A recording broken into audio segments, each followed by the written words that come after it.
My channel education tips BD.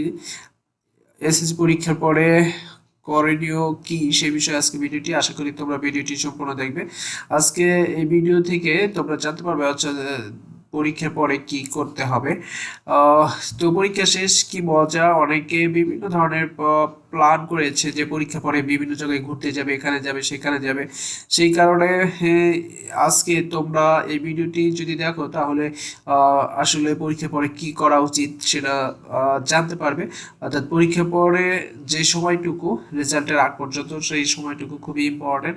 তো এই সময়টুকু তোমরা প্রথম কিছুদিন তোমার যে প্রিয় কাজগুলো, যেগুলো তুমি অনেক দিন আগে থেকে ভালোভাবে করতে পারো না, বা পরীক্ষার পড়াশোনার চাপে বিভিন্ন কিছু প্রিয় কাজগুলো তুমি করতে পারো নাই, অনেকের হয়তো বিভিন্ন জায়গায় ঘোরার অভ্যাস ছিল সেগুলো করতে পারো নাই, অনেকে হয়তো বিভিন্ন ধরনের বিভিন্ন তোমার প্রিয় মুভিগুলো ছিল সেগুলো দেখতে পারো না, টিভি দেখতে পারো নাই। তো তারা হয়তো কিছুদিন পরীক্ষার পর কিছুদিন হয়তো এই কাজগুলো তুমি করে নিতে পারো। এরপরে তুমি ও যে সময়টুকু থাকবে সেই সময়টুকু তোমাকে কাজে লাগাতে হবে।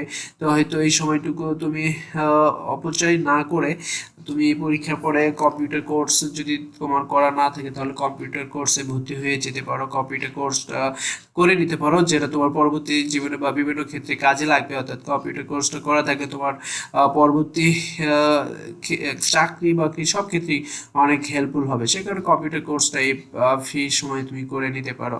অনেকে আরও কম্পিউটার কোর্সের পরে ইংলিশের স্পোকিং বিভিন্ন কোর্স রয়েছে, সেই স্পোকিংয়ের কোর্সগুলো করতে পারো। কোর্সগুলো করলে তাহলে তোমার ইংলিশের যে দুর্বলতা রয়েছে, অর্থাৎ অনেক সময় পড়াশোনা চাপে ইংলিশের ভালোভাবে, বা বিশেষ করে সায়েন্সের স্টুডেন্ট যারা, তারা ইংলিশে বেশি সময় দিতে পারে না, তারা হয়তো ইংলিশে স্পোকিং কোর্সটা যদি তোমরা করো তাহলে তোমার এটা অনেক হেল্পফুল হবে।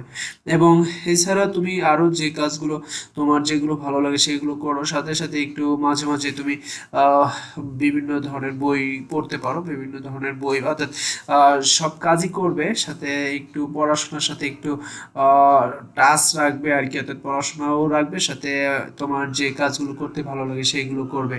তো আশা করি তোমরা বুঝতে পেরেছো। তো পরীক্ষা যেহেতু শেষ, অনেক মজা, তো এই সময়টুকু সবাই আনন্দ করে এনজয় করো, সাথে একটু পড়াশোনা বা যেন কিছু শিখতে পারো সেই বিষয়েও একটু মনোযোগ দিবে। আশা করি তোমরা এই কাজ পরীক্ষার এই সময়টুকু ভালোভাবে এবং সঠিক কাজে ব্যবহার করবে সময়টুকু।